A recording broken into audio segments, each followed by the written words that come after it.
Crime Stories with Nancy Grace.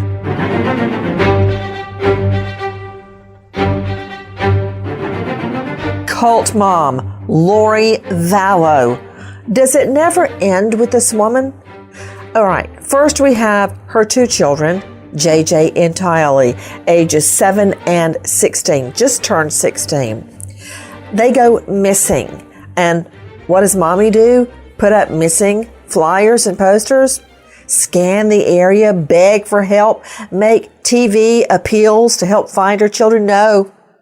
She skips town. She first puts all of their belongings into storage that she hasn't thrown away, then skips town with her new boyfriend, Chad Daybell, the prophet. They head to Hawaii for a beach wedding. She wears the dress and the ring that she coincidentally bought just before his wife, Tammy Daybell, died in her sleep. Either they're guilty of Tammy's murder or they're clairvoyant. That's just me, my speculation. But now, renewed interest in the cause of Daybell's wife, Tammy Daybell's death. He told police she died peacefully in her sleep. Excuse me, she was healthy as a horse. She was competing in a marathon. She was young. She was in her 40s. Her whole life in front of her. Die in her sleep? Now, the autopsy report revealing she died of asphyxiation. I'm Nancy Grace. This is Crime Stories. Thank you for being with us here at Fox Nation and Sirius XM 111. Take a listen first to our friends at KTVK. The Daybells told CBS that Chad woke up frantic that morning when he discovered Tammy was dead. They said it was their decision, not Chad's, to bypass the autopsy. They claimed the 49-year-old was in, quote, failing health. She would get out of breath very quickly and would get very tired, and she started going to bed very early at night. According to newspapers in Idaho, Chad told Tammy's father that she went to bed with a terrible cough. Respiratory diseases are associated with, asphyxia. Sleep apnea is associated with asphyxia. So, if you have sleep apnea, many people stop breathing for a little while. Dr. Frank Lavecchio, a medical toxicologist, says that asphyxia is a general term that usually means there's a lack of oxygen.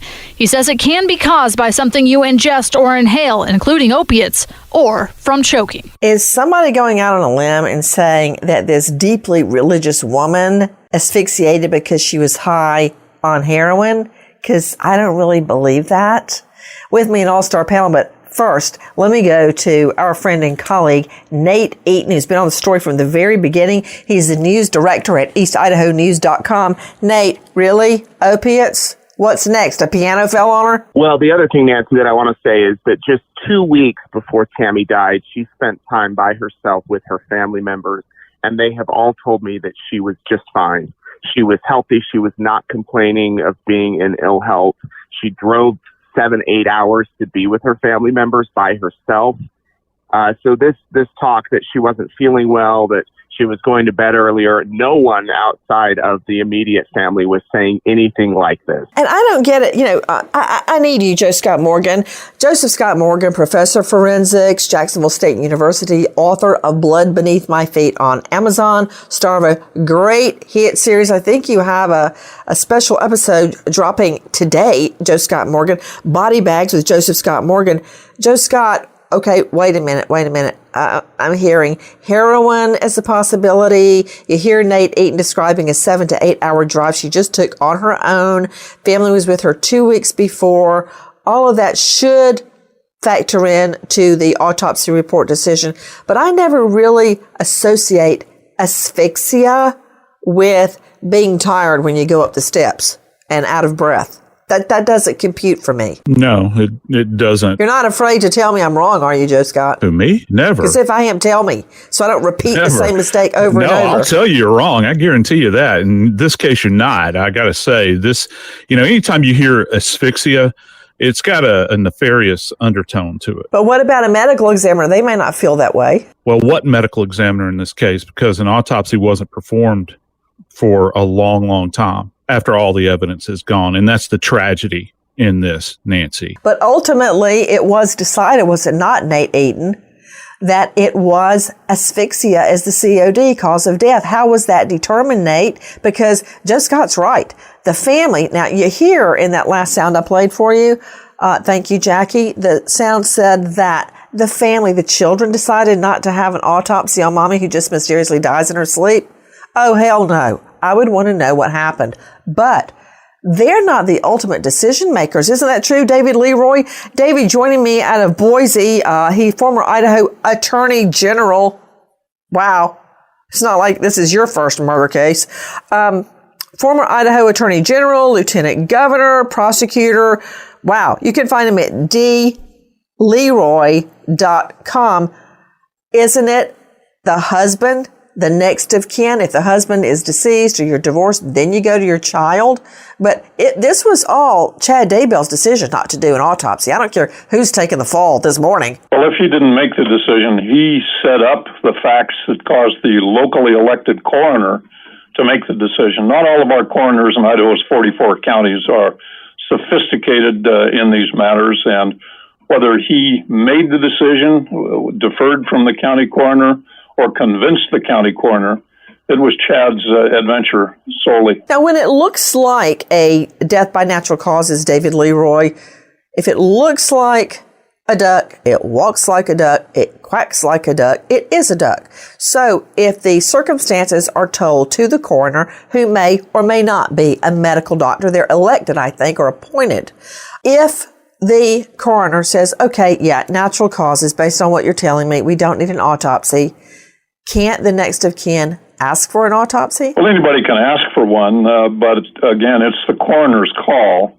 And in Idaho, any suspicious unattended death, not under the care of a medical doctor, does get an examination by that coroner. So obviously, somebody missed some signals, or somebody was grossly, inappropriately misled in this case. Okay, hold on just a second. David Leroy, will you say those last three sentences again about an unattended death results in autopsy in your jurisdiction? No, it doesn't result in an autopsy. It results in the coroner making an examination and making a decision.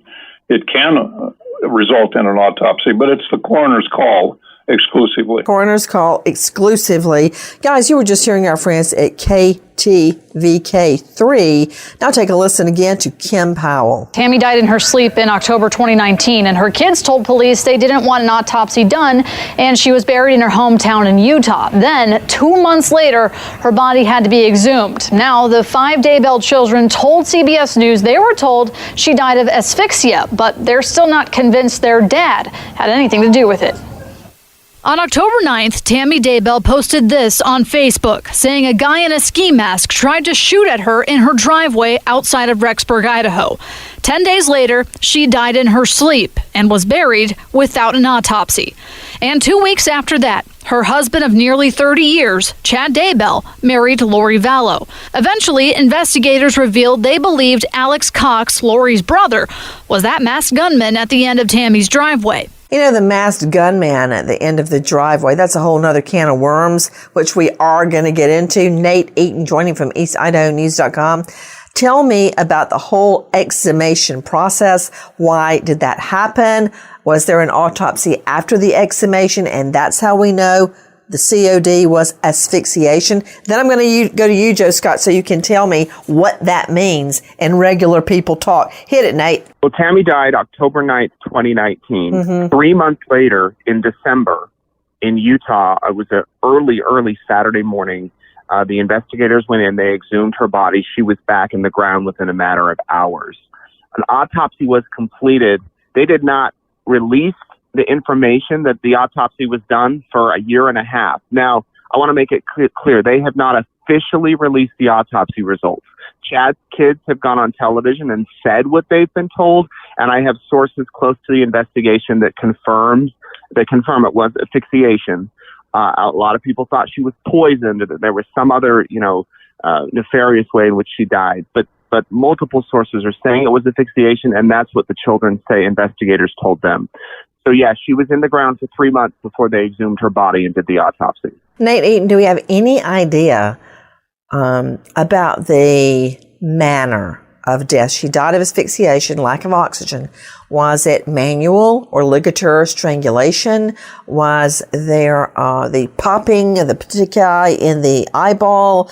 Were there marks on the neck? Was a pillow put over her head? And Joe Scott, you've got to explain to us all how we will be able to tell the difference from a dead body. So is there anything in the autopsy report you can tell us about Nate Eaton as to manner of death? No, they have not released any of that. But what I can tell you is that the night Tammy died, Alex Cox was parked at a church 2 miles from the house. They have pinged his cell phone. He was in that church parking lot.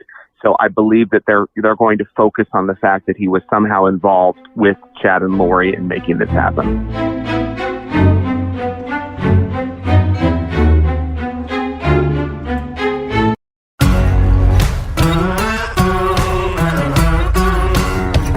Crime Stories with Nancy Grace. I love to say, when you don't know a horse, look at his track record. There is Lori Vallow's brother, Alex Cox, appearing at so many deaths. He's the one that took JJ out of the home. Everybody correct me if I'm wrong, because there's so many facts to digest. He's the one that took 7-year-old JJ out of the home in his PJs. His body found later wrapped in duct tape in the same PJs. I pray to God they can get some type of fiber, hair, or epithelial cell evidence off that duct tape linking back to Alex Cox.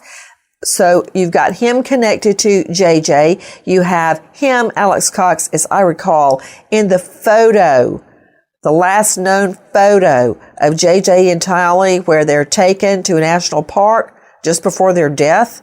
You also have him gunning down in a false case of self-defense one of the many husbands of cult mom Lori Vallow. So somehow he mysteriously appears when people drop dead. And here he is pinging 2 miles away in an empty parking lot the same night Tammy Daybell mysteriously dies in her sleep by asphyxiation. Before I go to you, Joe Scott Morgan, hold all those medical thoughts, all those death investigator thoughts. I want to go out to special guests joining us in addition to David Leroy, Dr. Sherry Schwartz, Joe Scott Morgan, Nate Eaton, Leah Satili. Leah is journalist, author of When the Moon Turns to Blood, Lori Vallow, Chad Daybell, and A Story of Murder, Wild Faith, and End Times. But that's just one of her 12 books. You can find her at leahsatili.com. Leah, avenging angel Alex Cox. I call him a mass murderer, but what do you make of it? Well, when you were just speaking about him, I was just thinking, don't forget that Alex Cox also tased Lori Vallow's third husband, who then was found dead later. Thank you. I know investigators have looked into that death again, but yeah, I mean, he was Joseph Ryan, exactly. And, you know, Alex Cox and Lori Vallow have a really inordinate and not normal amount of dead people around them. And it's very strange. What do you make of the determination of asphyxia as a COD, cause of death, for Tammy Daybell? I mean, please, I don't have to be a medical examiner to figure out that Lori Vallow, using her husband's credit card, his Amazon account, buys her wedding dress. Wait for it. And she types in beach, B-E-A-C-H. Correct me if I'm wrong, Nate Eaton. I'm sure you will. Beach wedding dress. And then they go to Hawaii and they have a beach wedding 2 weeks after she orders the dress, after Tammy Daybell dies in her sleep. I don't need a medical degree to figure that out. Your turn, Leah. Well, I think it's really interesting because I think the story of what happened to Tammy, starts fracturing almost immediately after she died. You know, you have this sort of what I like to call the thump in the night story that the children have told, that, you know, all of a sudden there was a thump in the other room and then she was half in the bed, half out of it, and just died suddenly. So strange. But then, you know, Chad was also telling a story on the website, Another Voice of Warning, saying she died peacefully in her sleep. She had sort of a smile on her face. I can't believe I didn't wake up in the night to hear her. So these tales of what happened to her almost immediately were not gelling up. Hey, I want to follow up on something you just said. Dr. Sherry Schwartz is joining me, forensic psychologist. I know, David Leroy, you're going to want in on this. Dr. Sherry Schwartz, as I said, forensic psychologist specializing in, and this is the name of one of her books, Where Law and Psychology Intersect. She's also the author of Criminal Behavior. You can find her at panthermitigation.com. Dr. Sherry, I love it when someone changes their story. I don't mean adding facts, because when I would have a witness on the stand and they would add a fact, I would blame that on the prior questioner.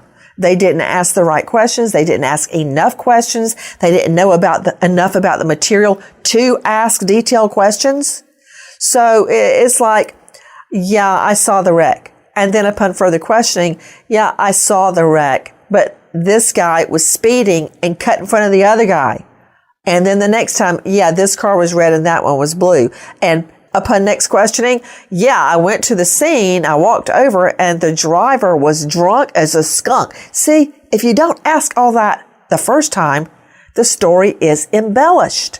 But here we've got two very different stories. She died peacefully in her sleep with a smile on her face, but the children say there was a big thump and she was half in and half out of the bed. That doesn't go together, Dr. Sherry. No, it certainly doesn't. This is inconsistent. And it's also very troubling to me that he feels the need to say, oh no, she went peacefully. She died with a smile on her face. Almost like, don't look too closely at this because there's nothing to see here. Everything is good. She's gone. Now my life is good. And wasn't there over $400,000 life insurance policy that he cashed in on? Mm-hmm. What about it, Nate Eaton? Jump in. Yeah, the same day that Tylee was last seen at Yellowstone, Chad signed an application to increase Tammy's life insurance to the maximum amount allowed under the policy, $430,000. He then tells Tammy that he had a vision that her grandfather came to him while he was working outside, that she needed to go see her family by herself and that they needed to spend time together. And meanwhile, he's telling the other group that are in, his little religious group that Tammy's going to die in a car accident. So they got the life insurance policy. He sends Tammy to go see the family. He's telling people she's going to die in the car crash. She returns home safe and sound, then dies in her sleep 2 weeks later. Okay. Right now, I could just go ahead and make my summation to the jury. David Leroy. David Leroy is no stranger to a courtroom. Attorney at law, Boise, former Idaho Attorney General, former Lieutenant Governor, blah, blah, blah. I mean, there's so much about him. I can't even read it all. David Leroy could just, when a criminal defendant turns clairvoyant, nothing could make me happier. Nothing. Well, Nancy, you may be a little premature in your summation because you must anticipate that the defense will argue that a certain amount of inconsistency is a hallmark of human truth in testimony. Sometimes little defects of recollection jump in there. Sometimes thumps in the night have no relationship to what is actually going on. But you certainly have an argument that clairvoyance is going to be problematic for the defense in this case. And we have seen it before. Do I have to say it actually makes my mouth hurt? Scott Peterson, because just before Lacey Peterson goes missing with her unborn son, Connor, they wash up at the San Francisco Bay where Scott Peterson was fishing the day they go missing. Remember how he told Amber Fry, his then mistress, who I have met, and is a really nice person, P.S. He tells Amber Fry, yeah, this is going to be my first Christmas without my wife. She died. And then, poof, she died. So either he was clairvoyant or he is a killer. And here we've got Nate Eaton. Coincidentally, on the day he ups his life insurance policy to nearly $500,000 on his wife, He makes multiple clairvoyant predictions that she needs to go visit her family now before it's too late, sending her on an 8-hour drive by herself, and then reveals she's gonna die. And it all came true. What about it, Nate? Well, not only that, you mentioned earlier in the show, Nancy, that the gunman that showed up at her driveway, that police later say was Alex Cox. She thought it was a paintball gunman shooting at her. Well, it turns out that around that time, investigators have Alex Cox practicing how to shoot a gun at a gun range and going to Sportsman's Warehouse and buying specific type of ammunition and researching, how to shoot these guns. So they've got all of this evidence. They've got all of this, things on camera, things like that lead up through these critical weeks up until Tammy's death. I can tell you what's going to happen. He's going to be the scapegoat at trial. They're going to blame Alex Cox because he's dead. To Leah Sotilli, journalist and author of When the Moon Turns to Blood, Lori Vallow, Chad Daybell, and the Story of Murder, Wild Faith, and End Times. Can I talk to you about the thump in the night and Tammy Daybell half in and half out of her bed? Could you elaborate on what you know? Well, it's a very bizarre story. I think that just sounds strange when Garth Daybell and his siblings told the story on 48 Hours. It struck me as very odd that all of a sudden he tells a story that he hears a thump in the other room and Chad yells for him to come in and help. And he sees his mother, half in, half out of the bed, and Chad pacing around the room, supposedly pointing at pictures on the wall of their family, saying, how is this, how could we, lose her? How is she gone? I can't believe it. It's just a very odd story. And it's never quite set right with me, and I think anyone covering this case. But then to compare that with Chad's own words, saying that, she just died so peacefully. These are just such disparate stories being told that you can't help but question it right away. So, Leah Sotilli, is it correct that the children go in the room, there's a thump, she's half in, she's half out of the bed, and she's dead at that point? That's what, from what they discussed, that's what it sounded like. And then he goes off into a Shakespearean soliloquy. David Leroy, you're the trial lawyer, but what are you going to do with a case like that? Because I had a case like that, FYI. A millionaire in Atlanta totally murdered his wife, and he bashed her in the head, then tried to burn the house down. When the cops got there, he was lying, Romanesque, lying on the lawn across the street. The fire people race up to him. He starts talking about what he thinks started the fire, and then he goes, "Oh yeah, my wife's in there." Anyway, at the hospital, he has this big soliloquy, a monologue that he preaches out over her deathbed. I was so happy. Anyway, sounds like the same thing here. Don't you love the soliloquies and the dramatization over somebody's deathbed? Well, we all know that people experience things differently and react and emote differently. Well, I'm sure that there'll be some attempt to distinguish the two stories. Perhaps she just slipped out of bed while she was having trouble breathing, was put back in, et cetera, et cetera. And somehow these two stories got disconnected in time. Yeah. Okay. Good luck with that. Guys, of course, the whole family blames Lori Vallow. But before I get to cult mom Lori Vallow, I want to talk to you, Joseph Scott Morgan, death investigator, who has researched and studied the death of Tammy Daybell. Don't you remember at some point Chad Daybell claimed that there was a froth mixture, a liquidy, airy froth coming from her mouth? What do you make of that? And what do you make of COD, cause of death, asphyxiation, and how are we going to tell if it was manual, ligature, smothering, or she just choked in her sleep on what? Her tooth? Yeah, we got to go back to October 19th, that morning when she was found. And it actually, and this even makes this even more intriguing, it wasn't actually Chad that made that assessment. It was the daughter that witnessed her mother there. and said that she had froth coming either from her nose or her mouth. She actually related this to neighbors. And I think this is quite fascinating because this is something that we see, and many times folks at home can look this up. It's referred to as a frothy edematous cone. And we see this in cases of heroin OD, anything that suppresses the respiratory system. We see it in drowning many times. You'll actually see this present when you take the body out of the water. It's quite fascinating to witness. And then we'll also see it in various asphyxial deaths where you're talking about manual strangulations. You see it a lot in hangings. And what it's an indication of is that the lungs are heavily congested. That means that they're being compromised, their ability to uptake oxygen. And so, and it's pink many times. It's a pink color.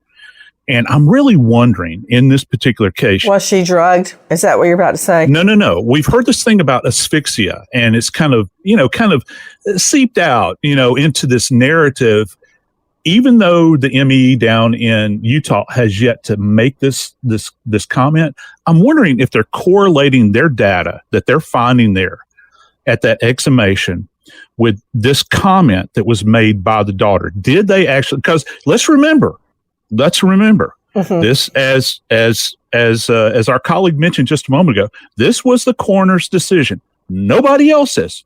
She could have easily have gone and drawn blood and not done an autopsy, but she failed to do that. Okay. And you could have had tox. You ain't got tox to fall back on now because the body's been embalmed, body's been in the ground. What you're looking for are physical findings. We're talking about petechiae, the little ruptured. But aren't the eyes removed as part of the burial process? No, they're not removed. They are not. Now they're glued shut many times, but that doesn't inhibit our ability to examine the soft tissue. So we can look at the petechiae, the tiny blood vessels in the eyeball. Yeah, and also the strap muscles of the neck, Nancy. You can look in those areas around the neck. If there's any focal areas of hemorrhage there, you can pick up on that. Whether they are visible to the naked eye or not, the bruising can be under the skin. Yeah, and if they are. But, the thing about embalming, what's really cool is it freezes all that stuff in time. You've lost the blood. But, these physical manifestations that we look for as far as trauma, this stuff doesn't go away.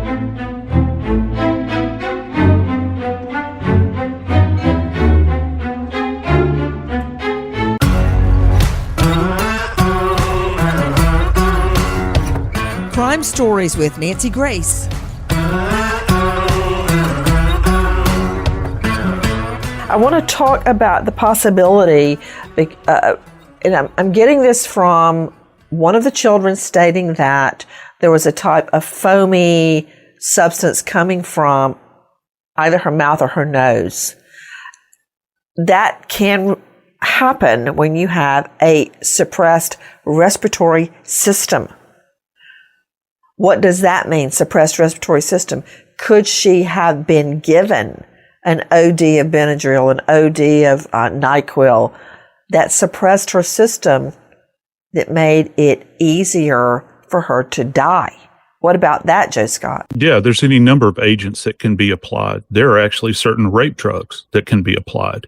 Things like Rohypnol and GHB and those sorts of things. Gamma hydroxybutyrate, yes. Yeah, and anything, any kind of opiate, whether it's, kind of a naturally occurring like a morphine type thing or a synthetic opiate, that's out there. Those types of things, Gotcha. If you're OD'd, but how are you going to apply it? What we were saying earlier, and everybody please jump in with your thoughts.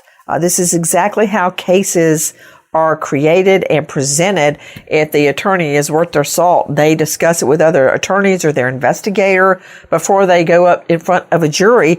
Guys, this is a story as old as the Garden of Eden, where it's all Eve's fault. Well, I can't necessarily say that's entirely wrong in this case. Take a listen to our friend Les Trent at Inside Edition. How did the kids feel when their father remarried so soon after their mother's death? They were, like everyone else that was closely following this story, shocked. They had never heard the name Lori Vallow until she went by another name, stepmom. They were very upset at first, but they have spent time with Lori. They spent time with her, in fact, celebrating Thanksgiving, but they said at no point were they aware of her 2 children. Yeah, because they're dead. And also our friend Jonathan Vigliotti at Secrets of Chad Daybell's backyard on 48 Hours. Looking back, was your father meeting Lori, marrying her, the worst mistake of his life? Absolutely. None of this would have happened if Lori Vallow had never come into my family's life. It's all her fault. I can't disagree that she had a heavy hand in it. But, you know, what do you make of that, Dr. Sherry Schwartz? The children insisting none of this would have happened if she hadn't masterminded it, if she hadn't made him do it. That's BS. Yes, it is, Nancy. But I have to tell you, from a victim advocacy point of view, people, I think, need to really give these children some grace. They have lost their mother, right? Shockingly, she's young and healthy otherwise, and now she's gone. 2 weeks later, Dad marries this woman that they've never heard of, they've never met. They don't know anything about the kids. And then bodies of children are found on their property, right? You know, they I'm sure we're not immune to the news coverage. And this is just a defense mechanism to trauma, the denial. Agree. But Nancy, I completely agree with you. Go ahead, jump in. Nancy, this foreshadows the finger pointing that's going to occur during the trial, back and forth, his fault, her fault, etc., if they both go to trial. This is simply perhaps the first round of that. Guys, it gets deeper. Take a listen to, again, Jonathan Vigliotti at our friends 48 Hours. How did you process all of that? That was really hard, and it really surprised us. And it was clear that he already had an emotional connection with her. I know this is a difficult question, but was your father having an affair with Lori while he was married to your mother? That depends on your definition of affair. Emotionally, I would say yes. But physically, I think my father thought he was in the right because I haven't had sex with her, so I'm being faithful. Isn't it true, Nate Eaton, and you and I have discussed this on and off the camera? One of Chad Daybell's pickup lines, I can't say that it would appeal to me, is that we lived in another life. We've both been reincarnated, and I was your husband in a prior life, so we've already had sex, so might as well do it again. Yeah, he talked about multiple probations, different states. Okay, could you please talk regular people talk? Multiple what? Multiple probations. Are you saying probation, like you're sentenced to 5 to do 3, Yeah. 3 to serve, Yes. 5 on probation? Yeah, meaning period of time that we all, his teachings, we all have multiple probations. And one of the first things he said to Lori when they met is, we were married in a previous life. Oh, dear Lord in heaven. Space, and you were a goddess. You were a goddess. And by the way, you and I were supposed to lead the return of Jesus Christ with 144,000 people. Please do not drag Christ into a serial murder case. But I guess you already have. What did you just say about Christ? The return of Christ and the 144,000 saved? They believed that they were going to lead the return of Jesus Christ, and that there would be tents, that they would live in the middle of a village, I guess you could say, and there would be tents surrounding them, and that Christ would return to their village, their town, and that they would be part of the second coming. They would play a critical role in Christ's return. May I ask you what that has to do with the murders of JJ and Tylee? Well, I would imagine that the prosecutors are going to argue that they needed to get rid of JJ and Tylee, and they were telling others that they could fulfill their mission.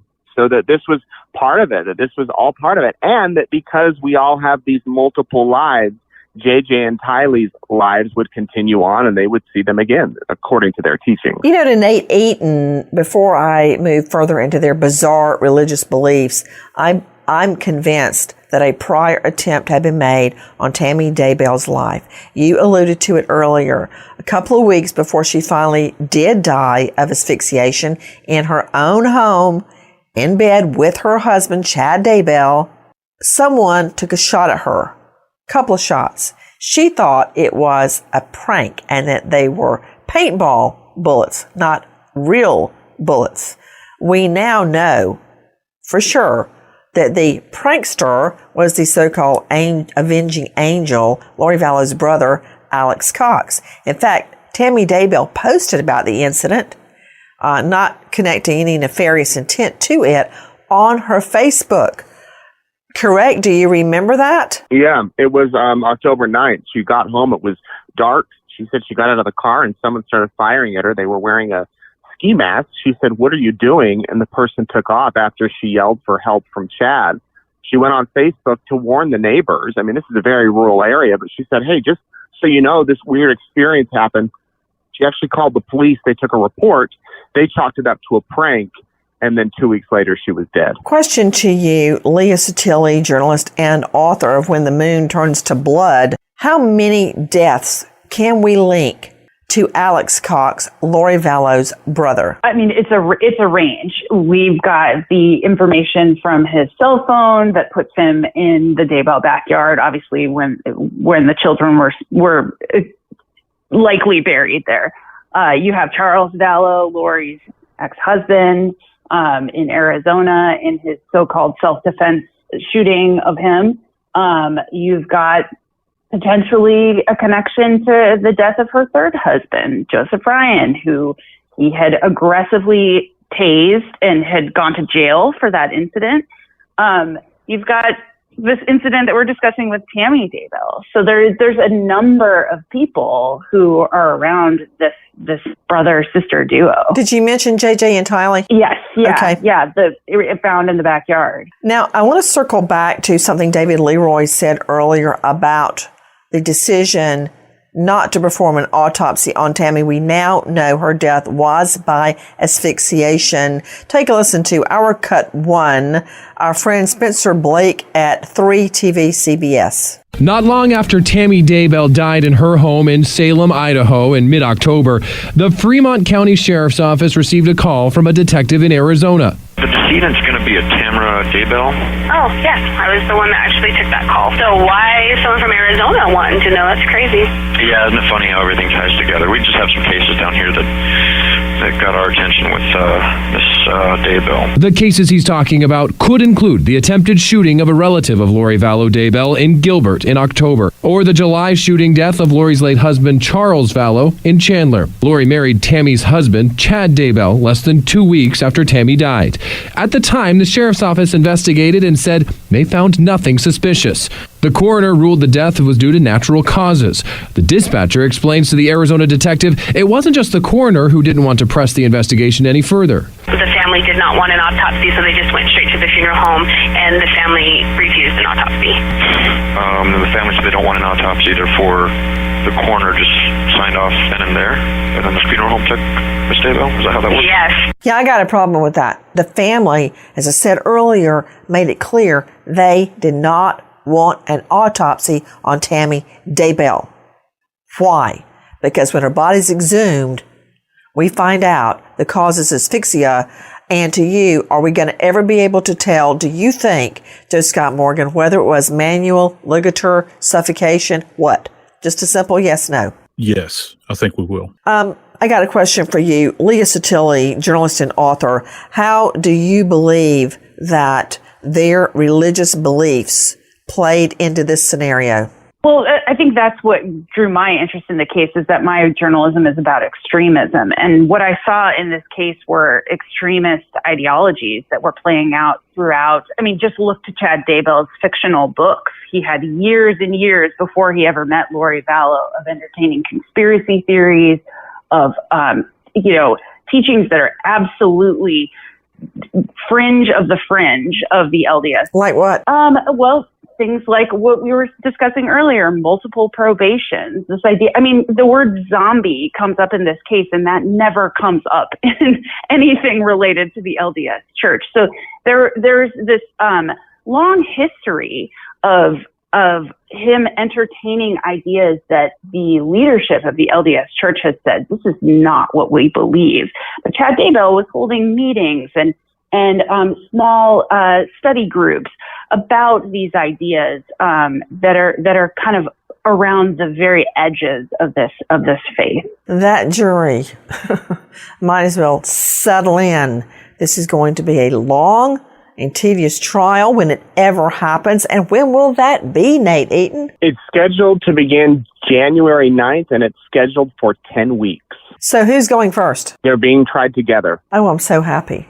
Then we can watch them point the finger at each other, or their lawyers. These two, once they start making lovey-dovey eyes at each other in court, may not point the finger. I think they're going to both point the finger at Alex Cox, because he's dead and can't respond. Well, Nancy, of course, there's some possibility that the defense lawyers intersace as between themselves and with the prosecutor are exploring the possibility of having one of them turn state's evidence against the other. Theoretically possible, but perhaps not entirely consistent with their religious and extreme beliefs. Well put, David Leroy. Nate Eaton, just yes, no. Is there a death penalty in that jurisdiction? There is, and prosecutors are going for death on both cases. We wait as justice unfolds. Nancy Grace, Crime Story, signing off. Goodbye, friend.